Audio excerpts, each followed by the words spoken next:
Hey everyone, welcome back to my channel. Today in this video I just wanted to ask a question, because I'm a curious person by nature, and the question I wanted to ask is, how does white supremacy actually work? Now, from my understanding and from listening to conventional wisdom and intellectuals, so-called intellectuals that is, white supremacy is defined as a belief system, first off, in which white people are superior to other races. And how that permeates into normal Western civilization for a country like Britain is this white supremacy manifests itself into all aspects and forms of life, in which the goal is to keep white people ahead of everybody else. So that whether that be education, income, wealth, healthcare, all the sets of life that we encounter on our day-to-day life, in and out of whatever we're doing, workplace, it doesn't matter. Whatever it is, the goal of white supremacy, the aim is to ensure whiteness prevails overall. Cool.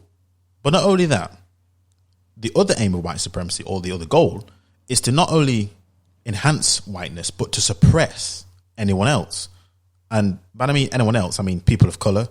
We call it BAME. Obviously that term has been disputed, but we'll use that term for this purpose of this conversation. It's used to suppress the betterment in all those areas of life for anyone who's not white.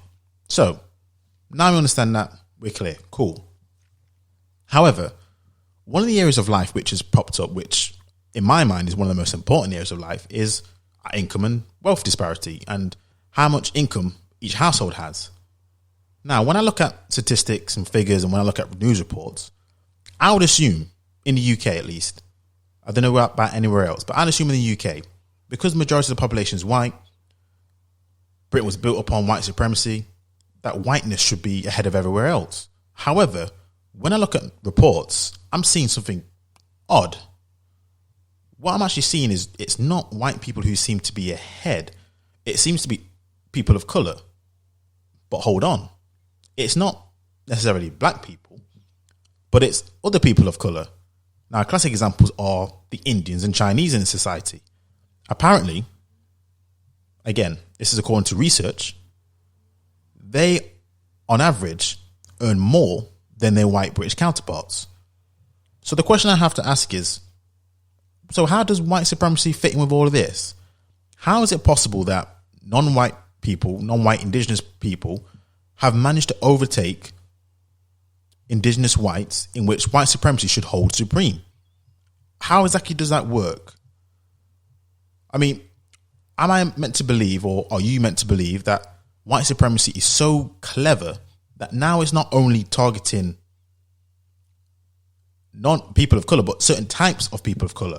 Are we saying that white supremacy only affects certain types of people, in that it's so sophisticated, it's so clever that it would only support everyone else but a certain group?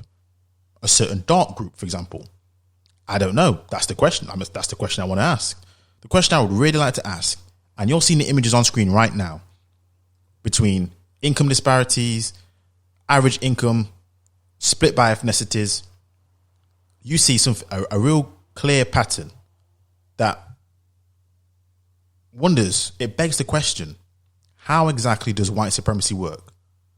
And that's the question I really want to ask, because I've been hearing for the longest now. I mean, before this, I know this year it's been on steroids, but for the longest, that white supremacy holds people of color back. It holds them down. It only supports whiteness and white people, all this kind of stuff.